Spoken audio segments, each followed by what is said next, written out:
നമസ്കാരം. എല്ലാവർക്കും ഈശ്വരാധീനം ഉണ്ടാകട്ടെ എന്ന് പ്രാർത്ഥിച്ചുകൊണ്ട് എല്ലാവരെയും ഞാൻ ഈ വീഡിയോയിലേക്ക് സ്വാഗതം ചെയ്യുന്നു. ഞാൻ ഇന്ന് പറയുന്ന ഈ വീഡിയോയിലെ വിഷയം 1202 ആണ്ട് മലയാള പുതുവർഷ സമ്പൂർണ്ണ രാശിക്കൂറ് ഫലമാണ് ഞാൻ പറയുന്നത്. അത് കർക്കിടകക്കൂറിന്റെ രാശിഫലമാണ് ഞാൻ പറയുന്നത്. കർക്കിടകക്കൂറ്. അപ്പൊ കർക്കിടകക്കൂറിൽ വരുന്ന നക്ഷത്രങ്ങൾ ഏതാണ്? പുണർദം, കാല്, പൂയം, ആയില്യം. ഇതാണ് കർക്കിടകക്കൂറിൽ വരുന്ന നക്ഷത്രങ്ങൾ. അപ്പോ ഇവർക്ക് ഈ കർക്കിടകക്കൂറിലാണ് ഇപ്പൊ വേഴം നിൽക്കുന്നത്. അപ്പൊ വേഴം അവരുടെ ജന്മരാശിയിലും 2ലും, ശനി 9ഉം 10ഉം ഭാവങ്ങളിലും, രാഹു 7ഉം 8ഉം ഭാവങ്ങളിലും സഞ്ചരിക്കുന്ന സമയമാകയാൽ ഇവരെ സംബന്ധിച്ച് ഉദാരമനസ്കതയിലൂടെ സൗഭാഗ്യങ്ങൾ വന്നു ചേരുന്ന ഒരു സമയമാണ് ഇവർക്ക് ഈ പുതുവർഷ ഫലം.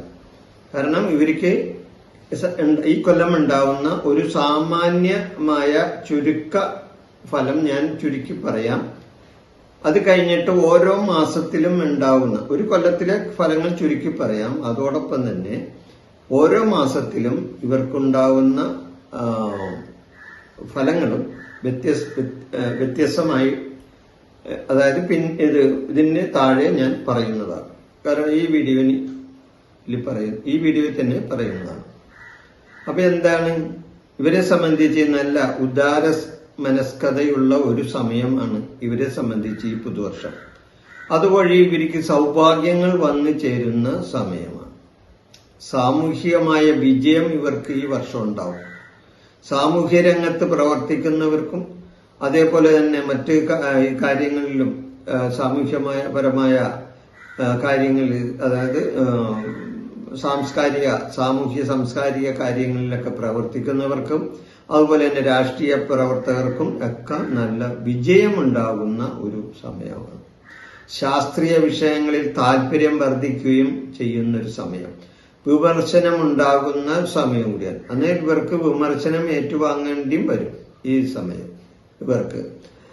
പിന്നെ അതുകൂടാതെ കുടുംബജീവിതത്തിൽ സന്തുഷ്ടി ഉണ്ടാകുന്നൊരു സമയം. കുടുംബപരമായി നോക്കുമ്പോൾ സന്തുഷ്ടി ഉണ്ടാവും. ദൂരയാത്രകൾ പോകാൻ ഉദ്ദേശിക്കുന്നവരെ സംബന്ധിച്ച് ദൂരയാത്രകൾ അത്ര അനുകൂലമല്ല എന്ന് വേണം പറയാം. അപ്പൊ അധികം ദൂരയാത്ര ചെയ്യാതിരിക്കുന്നതാണ് നല്ലത്. ശാരീരികമായ ക്ഷതങ്ങൾ ഏൽക്കാൻ ഇടവരും. ശാരീരികമായി ഇവർക്ക് ക്ഷതങ്ങൾ ഏൽക്കാൻ ഇടവരും. പിന്നെ അതുകൂടാതെ അപ്പൊ ഇതാണ് ഈ ഇവരെ സംബന്ധിച്ച് ചുരുക്കത്തിലുള്ള ഈ വർഷത്തെ ഫലം. എന്നാൽ ഓരോ മാസത്തിലെ ഫലങ്ങൾ വിശദമായി നമുക്ക് നോക്കാം. ചിങ്ങമാസത്തിൽ ഇവർക്ക് സാമ്പത്തികമായ അഭിവൃദ്ധി ഉണ്ടാകും. സർക്കാർ കാര്യങ്ങളിൽ വിജയമുണ്ടാകും. കേസുകൾ ഇവർക്ക് അനുകൂലമായി ജയിക്കുകയും ചെയ്യും. ധനവർധന ഉണ്ടാകുകയും ചെയ്യും ഈ ചിങ്ങമാസത്തിൽ. അത് കഴിഞ്ഞ കന്നിമാസത്തിൽ ചിലരുടെ പരിഹാസം ഇവർക്ക് കേൾക്കാൻ ഇടവരും. ധാരാളം യാത്ര ചെയ്യാനും ഉള്ള ഒരു സമയമാണ്. തുലാമാസത്തിൽ പ്രതീക്ഷകൾ പലതും ഇവർ വിചാരിച്ച പോലെ പ്രതീക്ഷകൾ പലതും നടക്കില്ല. ശരീരത്തിൽ ഉഷ്ണം വർദ്ധിക്കുകയും കലഹങ്ങൾ ഉണ്ടാകാൻ ഉണ്ടാവുകയും ചെയ്യും. അതായത് ശരീരത്തിലെ ഉഷ്ണം വർദ്ധിക്കും.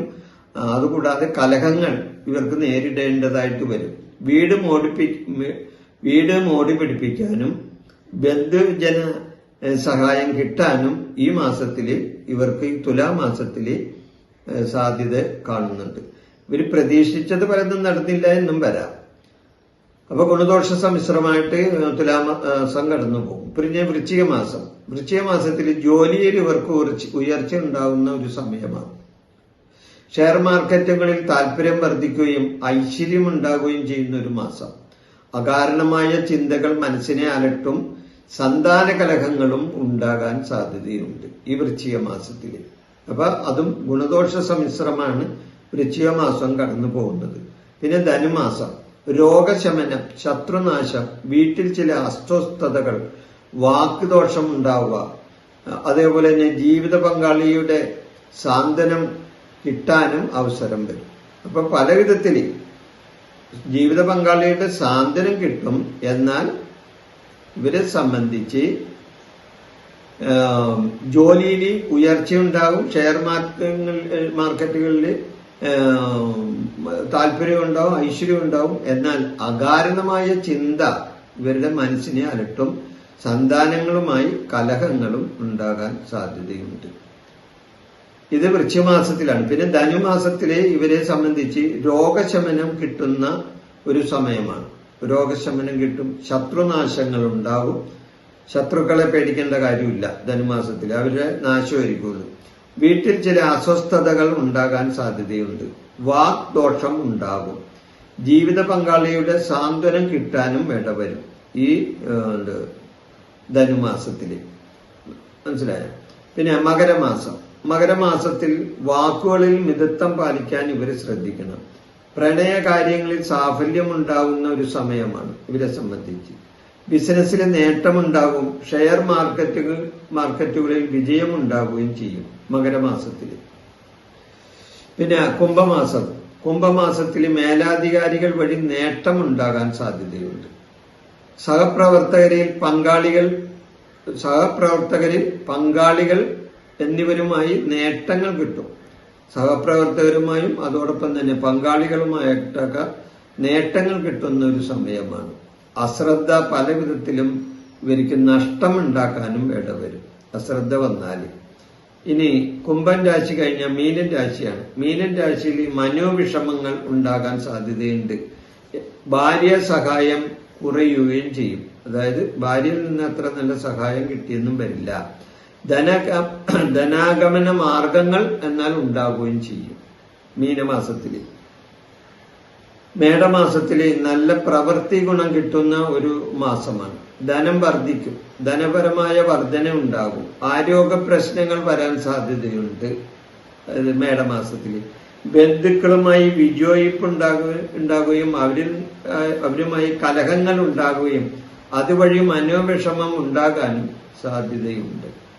ഇനി ഇടവമാസം, മേടം കഴിഞ്ഞാൽ ഇടവമാസം. പ്രവർത്തനങ്ങൾ വികസിപ്പിക്കാൻ ഇവര് താല്പര്യം കാണിക്കും. അവർ ചെയ്യുന്ന പ്രവർത്തികളിൽ ഒരു വികസന പ്രവർത്തനങ്ങൾ കൊണ്ടുവരാൻ അവർ നോക്കും. സമ്മാനങ്ങൾ കിട്ടാൻ സാധ്യതയുണ്ട് ഇടവമാസത്തിൽ. വരുമാനം വർദ്ധിക്കുകയും ഭരണാധികാരികളുമായി എന്നാൽ ചില കശപിശ ഉണ്ടാകാനും സാധ്യതയുണ്ട്. ഭരണാധികാരികളുമായിട്ട് ചില തർക്കങ്ങൾ ഉണ്ടാകാൻ സാധ്യതയുണ്ട്. അതോ ഇടവം കഴിഞ്ഞ പിന്നെ മിഥുനമാസമാണ്. മിഥുനമാസത്തിൽ കുടുംബ സന്തോഷം ഉണ്ടാകുന്ന സമയം, ധനനേട്ടങ്ങൾ ഉണ്ടാവുന്ന സമയം, ശത്രുദോഷങ്ങൾ ഇല്ലാതാവുന്ന ഒരു സമയവും കൂടിയാണ് മിഥുനമാസം. കർക്കിടക മാസത്തിൽ ആത്മീയ കാര്യങ്ങളിൽ വിശ്വാസം വർദ്ധിക്കുന്ന ഒരു സമയമാണ്. എന്നാൽ ചതിയിൽപ്പെടാതെ സൂക്ഷിക്കണം. ബന്ധുക്കളിൽ നിന്നും സഹോദരങ്ങളിൽ നിന്നും നല്ല അഭിപ്രായം കിട്ടാനും സാധ്യത ഇല്ല.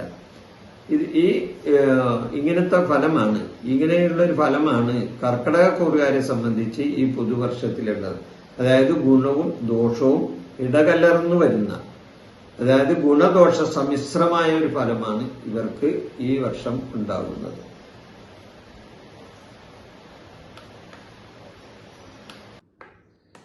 എൻ്റെ ഈ ജ്യോതിഷ പ്രോഗ്രാം നിങ്ങൾക്ക് ഇഷ്ടപ്പെട്ടാൽ നിങ്ങൾ ഈ ചാനൽ സബ്സ്ക്രൈബ് ചെയ്യാനും ലൈക്ക് ചെയ്യാനും ബെൽ ബട്ടൺ അമർത്താനും മറക്കരുത്.